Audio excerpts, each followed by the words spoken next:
I have a little brother, and he's a person of color.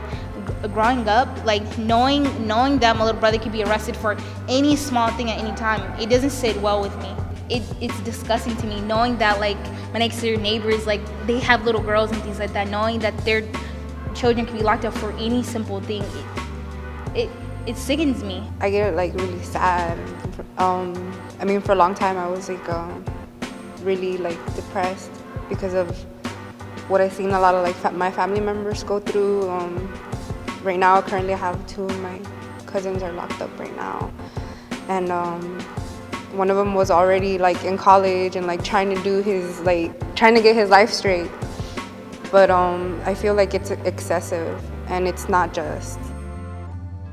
The youth were talking to us and saying, yes, it is hard. I don't have money all the time to get on the bus, but man, it's the cops. They are all over us. I mean, from the time we try and get on the bus to the time we get off the bus, and even once we get into the school grounds, there's cops. We're just constantly bombarded with them.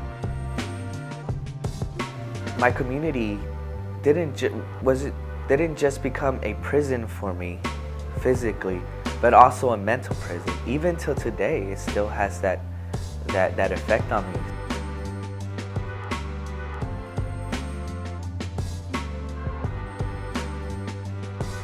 Prison is an industry based on punishment, and it profits from human misery.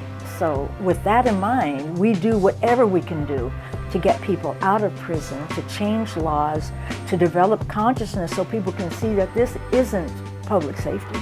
One of the aspects of the role is to maintain order, right? And again, if you've made it a political decision to have 30-40% unemployment, if you made the political decision or economic decision that not everybody's being, will be given their full rights, or that, now we have in California, we got about close to 600,000 people who are either, inside prison, probation, parole, or jail, and you only got about 450,000 people at Cal State universities throughout the state. We have to understand that there's certain set of political decisions that are being put forward, and who is being prioritized, and our communities are not being prioritized. The deindustrialization of Los Angeles, the jobs in rubber and steel and auto, you could graduate from high school, racial minorities were getting great jobs. Then those are gone, electronics has taken over. We don't need to educate people anymore, but we need to do something with them. We consider ourselves part of a worldwide movement to challenge mass incarceration and dismantle the prison industrial complex. We also consider ourselves part of a long arcing history that sees incarceration as tied to slavery and genocide of Native peoples. And so we wouldn't consider ourselves separate from other groups so much as connected through history and actions to other groups, both now, throughout the world, and historically.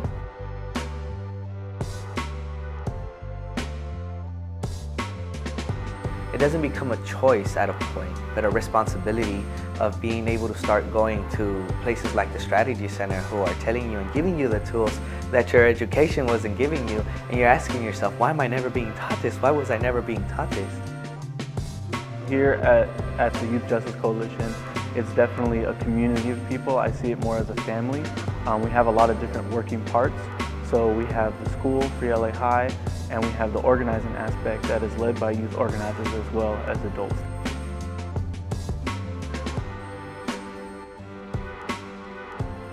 We do whatever we can do to get people out of prison, to change laws, to develop consciousness so people can see that this isn't public safety.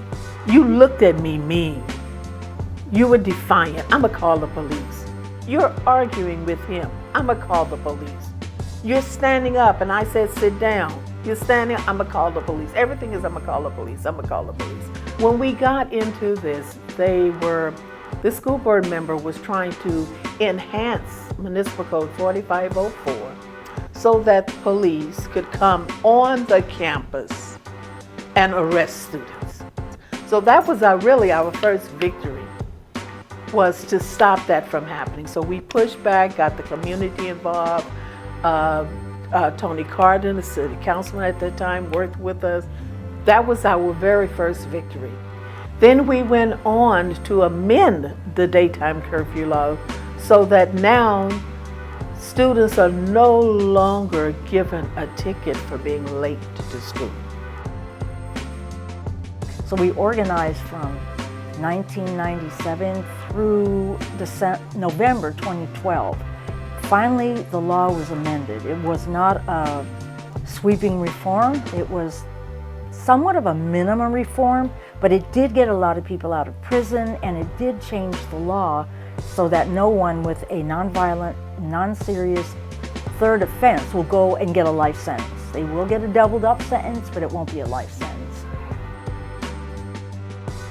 Well, I think that not just our victories, but victories that are shared by students and young people and their families throughout LA and throughout the country. Assembly Bill 549 was authored by Assemblyman Joan Sawyer and the Youth Justice Coalition were sponsors on that bill. That bill, for the first time in California history, defines what intervention workers are and kind of promotes that community intervention workers are peace builders in schools, can hold down school safety. It also prioritizes intervention workers and counselors for new funding, new resources over school police. Senate Bill 458, which just passed, which gives young people and their families the right to be notified if they're put on the Cal Gang statewide gang database, as well as to have a right to appeal and get their name removed. That's been a totally secret database for more than 30 years, and it's the first crack in that database to make it open and transparent and to really challenge the labeling of young people as young as 10 as gang members.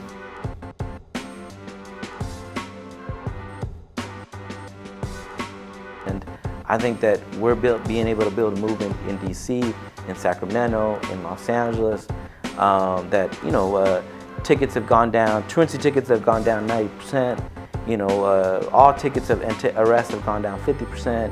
We got rid of willful defiance. Who would have imagined that as a broad movement we would have been able to do that?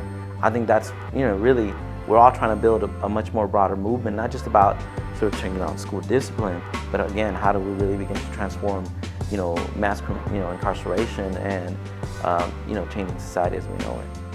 I definitely feel empowered, and I get to see change, and it gives me hope that things are not always going to stay like this.